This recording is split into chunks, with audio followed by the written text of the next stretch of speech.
এটা বলে দিই।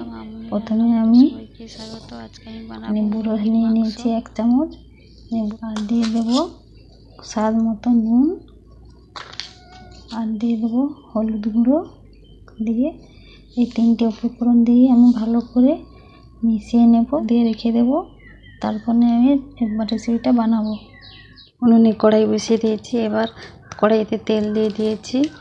এবার এই মাংসগুলো যে নুন হলুদ মাখিয়ে রেখেছিলাম এগুলোকে ভেজে নেব।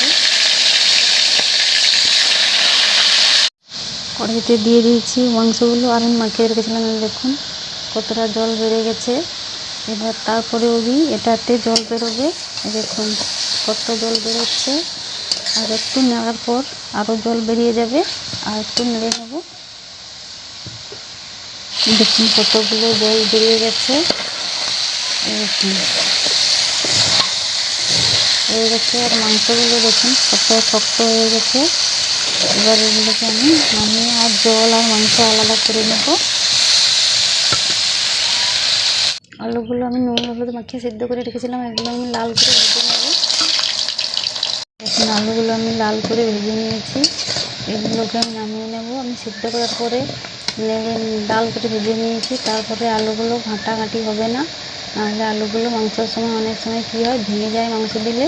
তার জন্য আমি এভাবে করে নিয়েছি। আর যেহেতু মাংস সিদ্ধ করা আছে, নেড়ে নিয়েছি, তার জন্য ওটা সিদ্ধ হয়ে গেছে প্রায়। তার জন্য আমি আলুটাকে এভাবে করে নিয়েছি। এটাকে হয়ে গেছে, নামিয়ে নেব। এবার দিয়ে দেব পেঁয়াজ কুচি।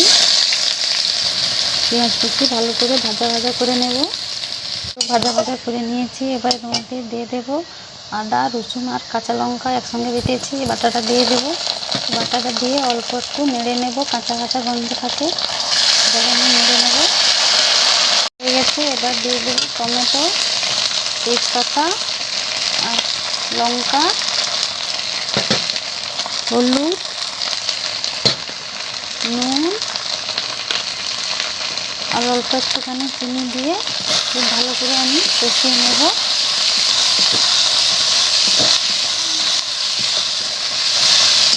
হয়ে গেছে। এবার একটুখানি জল দিয়ে দেবো, একটা মশলার জল একটু দিয়ে দেবো। মশলা থেকে তেল ছেড়ে গেছে। এবার এর মধ্যে আমি মাংসগুলো দিয়ে দেব। আর দেখুন মাংস নাড়ার পর কতগুলো জল বেরিয়ে গেছে। তার সঙ্গে মাংসটা আমি খুব ভালো করে কষিয়ে নিয়েছি। এবার এর মধ্যে আমি আলুগুলোকে দিয়ে দেব। আলুগুলো দিয়ে দিয়েছি। এবার খুব ভালো করে এগুলোকে আমি কষিয়ে নেবো। এখনও জল দিইনি, আর লাগলে পুড়ে যাচ্ছে একটুখানি, একটু জল লাগে। আমি যে সিদ্ধ করে রাখা জলটা রেখেছিলাম সেই জলটা দিয়ে দেবো একটুখানি। আর এই জলটা ফেলার কোনো দরকার নেই, এটা তরকারিতে দিয়ে দেবেন। এটাকে আমি হালকা আঁচে খুব ভালো করে কষিয়ে নেব।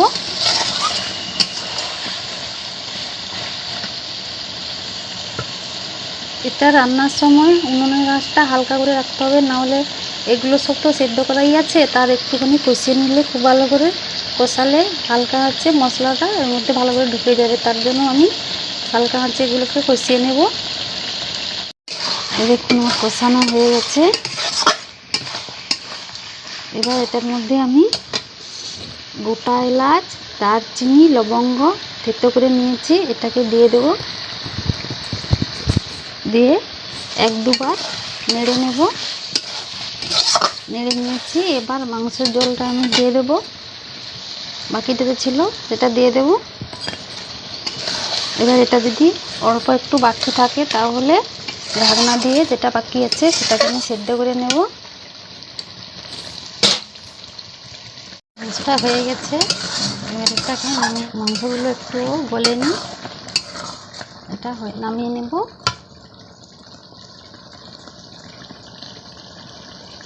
এটার কালারটাও দেখুন কত সুন্দর লাগছে দেখতে।